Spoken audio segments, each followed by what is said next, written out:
का नाम है अबू का नाम है मेरे गुलाम निकला।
सब ठीक लिखे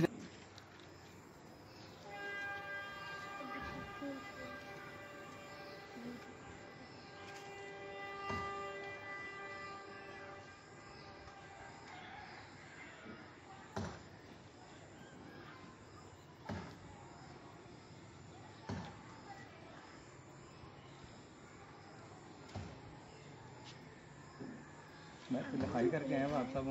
अच्छा। एक बच्चा सी उम्र तकरीबन होएगी 13-14 साल की, 13 साल होएगा, 14 साल होएगा। हाँ जी। तो मैंने गल कर रहा मैं लेके आया, मैं टापा लिखन का लेना जी 1000 रुपया। अच्छा ठीक है जी। तो वो बंदा सी मेरे इलाके का फैसलाबाद साइड, मैं फैसलाबाद दा। अच्छा। ਉਹਦਾ ਵਾਲਾ ਮੇਰੇ ਇਲਾਕੇ ਦੇ ਬੰਦੇ ਸੀ ਤੇ ਉਹਨੇ ਮੈਨੂੰ ਚਾਹ ਸ਼ਾਹ ਪਿਆਈ, ਉਹਦੇ ਪਕੌੜੇ ਖਵਾਏ, ਮੜੀ ਜਲੇਬੀਆਂ ਤੋਂ ਖਵਾਈਆਂ, ਦੁਕਾਨ ਪਰ ਪਕੌੜੇ ਜਲੇਬੀਆਂ ਸੀ। अच्छा ਉਹ ਨਾਲ ਲੈ ਕੇ ਮੈਂ ਥੱਲੇ ਆਇਆ ਤਾਂ ਮੁੰਡਾ ਗਿਆ ਘਰੋਂ ਪੈਸੇ ਲੈਣ। ਉਹ ਬੱਚਾ ਲੈ ਕੇ ਮੈਂ 200 ਰੁਪਇਆ ਫੜਾਤਾ ਉਹਨੂੰ। ਮੈਂ ਕਿਹਾ ਕੀ ਮੈਂ ਚੁੱਕ ਕੇ ਅੱਗੇ ਸੁੱਟਿਆ ਮਾਰ ਦੇ। ਮੈਂ ਕਿਹਾ ਤੂੰ ਕਿਉਂ ਕਿਹਾ 300 ਰੁਪਏ ਤੋਂ ਕਹਿੰਦਾ ਇਸ਼ਾਰਾ ਕੀਤਾ ਨੇ, ਤਾਂ ਹੁਣ 200 ਰੁਪਇਆ ਫੜਾਤਾ ਮੈਨੂੰ। ਆ ਚੁੱਕ 200 ਰੁਪਇਆ ਮੈਂ ਮਾਲਕ ਨੇ ਆਪਣੇ ਕੋਲ ਰੁਪਇਆ 100 ਪਾ ਕੇ ਮੈਨੂੰ 300 ਦੇ ਦਿੱਤਾ। ਅੱਛਾ ਇੱਥੇ 1000 ਕਿਤੇ ਤੇ ਲੈਣਾ, ਮੈਂ ਕਰਨਾ ਮੈਂ ਕਰਨਾ।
ਇਹ ਕੰਮ ਹੈ ਬਹੁਤ ਸਕੂਨ ਵਾਲਾ जी ਸਕੂਨ ਦਾ- ਮੈਂ ਕਿਹਾ ਔਖਾ ਹੋ ਕੇ ਲੱਕ ਤੱਕ